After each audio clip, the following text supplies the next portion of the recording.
Hello and welcome to the W Freelancing podcast, where you'll learn how to raise your rates, get more clients, and just generally have a way better life as a freelancer. I'm your host, Zach Swinehart, and today I'm talking about the 3 components of every freelance business and what to do about common bottlenecks within each.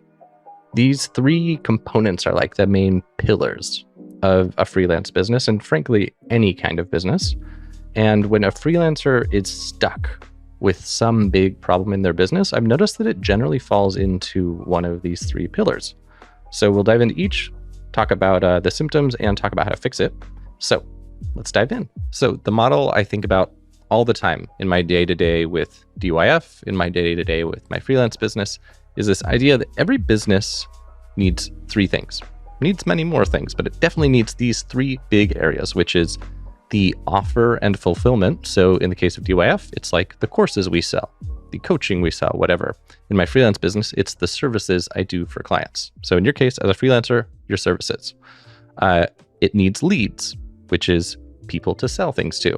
And it needs sales, which is the process of selling things. So offer and fulfillment or product, leads, sales. Every business needs these 3 things, and most bottlenecks that get in the way of your growth are going to fall into one of these 3 categories. The biggest sort of misguided thing that I see with freelance businesses is that freelance businesses are kind of like, they're somewhere in between a job and a business.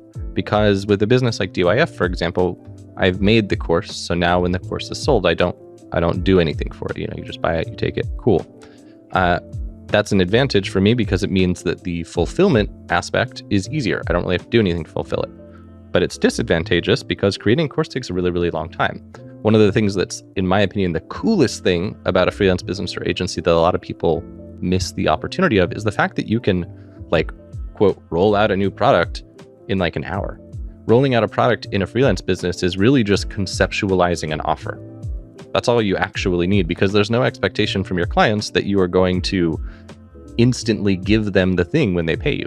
If you bought a course from me and I was like, hey, cool, thanks for your money, I'll get you that course in the next few months, I don't think you'd be too happy about it, But the expectation with freelancing is that you pay, you get your stuff later. So in the case of freelancing, having an actual, quote, product is so easy because you only need to conceptualize it. But oftentimes the actual offer, the conceptualized thing you get when you pay, is weak. But I digress. That's not what this video is about. Let's talk about the bottlenecks at each stage. So leads. In the lead stage, I noticed that the biggest bottlenecks I see for freelancers come down to number 1, controllable lead flow, and number 2, viable lead generation for the price. So controllable basically means you need to, number 1, know your numbers, and number 2, have something you can do to get leads. Most of us, past Zach included, kind of just coast and rely on word of mouth. This is fine if it's working okay and you never ever want more leads than you always get, but it becomes a problem if you ever want to get a new client and feel like you have nothing you can actually do to do that. So finding some strategy that's controllable is the way you solve this. It doesn't have to be crazy, like cold outreach, Upwork, anything where you can find a person to talk to and say things to them is controllable. Where people get into trouble is viability. Let's say that you send a bajillion cold outreach and you don't get any responses. Sure, you were able to control it, but you didn't actually get results. It wasn't viable. And this is where the earlier points about the offer kind of come into play. If you have a weak offer, you're going to find that, again, these 3 quadrants, leads, fulfillment, sales.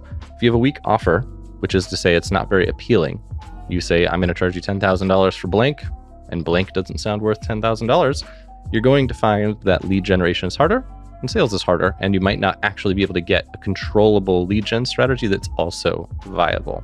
And what I mean when I say viable is, imagine you had this thing dialed in and working with you doing it. Could you remove yourself and delegate it to somebody else and have it not cost an insane amount of money? And insane, the definition varies. For a lot of businesses, paying $1,000 to get a client could be a pretty dang good deal. I think that one of past Zach's challenges is expecting that clients should come for free.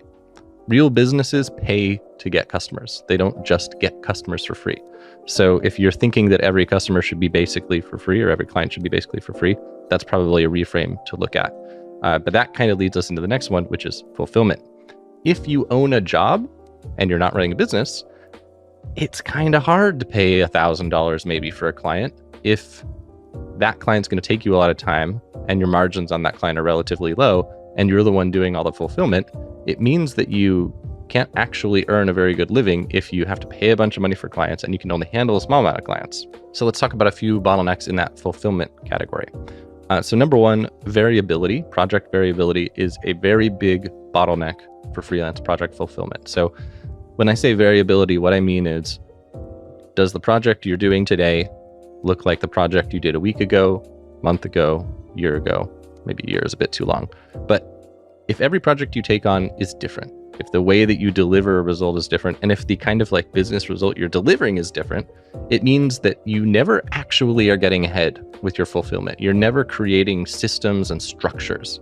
The metaphor I like to use is like, are you paving a new trail when you're doing this project, or are you just walking down a trail that you already like paved with your little footprints? Paving a trail is inefficient. Walking down a trail you've been down 1,000 times is quite efficient. And that's the kind of thing you can delegate to a team member. It's the kind of thing you can automate with AI. It's the kind of thing you can create like templates and processes for. So that's going to be a really big bottleneck I see for fulfillment, is having every project be this different new work of art that I got to figure out. The way you solve this is through what's called productization. You find a valuable problem to solve, you solve it in a repeatable way, and ideally you solve it for a specific type of person. If you can dial into that, I learned Nicholas Cole has this concept called rule of ones. It's basically solve one problem for one type of person in one specific way. If you can dial those in, it means that your actual variability from project to project is going to be low, which is a superpower when it comes to delegation, automation, or just generally getting the most out of your time and earning as much as possible per hour. In sales, a lot of it's going to come down to offer for the bottlenecks. If you're trying to sell something commoditized that looks a lot like competitors or that doesn't solve a very valuable problem, that's going to get in the way of your sales process. But beyond that, common bottlenecks often have to do with time spent and the scope of a sales call. I am bad about this. My sales calls are always like 1 hour. Everyone's different. I'm always digging into the business and stuff. And it would mean that if I tried to hire like a salesperson, it would be really, really hard because they don't know all the stuff about the business. And yet my sales calls are so driven by all of the Zach secret sauce. So having a standardized sales call process where you're almost like ticking off questions that frankly could have been in a gravity form or like a type form or whatever, that's kind of the way to solve that sales bottleneck, or introducing some pre-sales qualification. But it kind of depends if your sales problem is the time it's taking you or the closing percentages. If it's the time it's taking you, stuff I just said makes sense because it optimizes your time. If it's closing percentages, you might want to think about road mapping or micro engagements. These are basically ways for you to have a smaller project that costs less, where you can deliver a really big result and like basically kick a bunch of ass for the client, knock it out of the park, and then move on to the full engagement from there. That's a common sales bottleneck. But honestly, I think from what I've seen running the DYF community in my own business, that kind of thing, sales isn't typically the bottleneck for freelancers. I think sales only really becomes the bottleneck as you're scaling into like an agency where you're doing a lot of volume. I'm betting for you, your bottleneck is either going to be lead gen or fulfillment. Generally, the way every freelance business goes is that their first bottleneck is lead gen, and then they like figure out lead gen, and now they have all these leads and they can't keep up with the work. So ask yourself, are you starving and wish you had more work? Or do you have a bunch of work and you're having trouble getting out the door? Or are you in that fun place where you have both problems, where you have a bunch of underpaid work and you don't feel like you have enough leads? If that's the case, solve the lead gen bottlenecks first to get higher paying clients. If you can get a surplus of leads, you can start charging more to counteract that demand.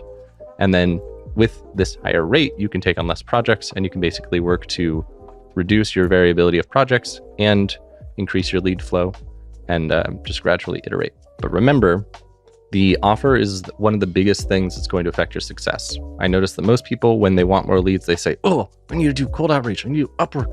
And they skip the offer because it's like invisible. It's this invisible augmenter that affects your results without you actually knowing that it was because of that. So I would recommend that you make sure your offer is dialed in. We have a free course to help with it.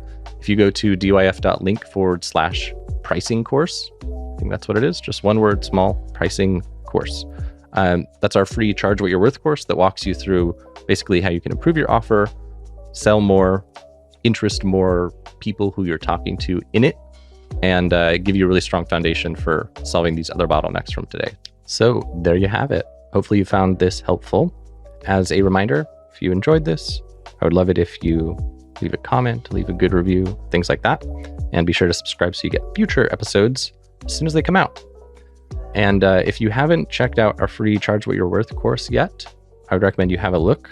It basically helps you learn how to attract more clients and raise your rates by learning how to position yourself better, which helps with some of these bottlenecks we talked about. So if you want to check that out, gosh, what is the link? I think it's dyf.link/pricing course, maybe? I'm going to check.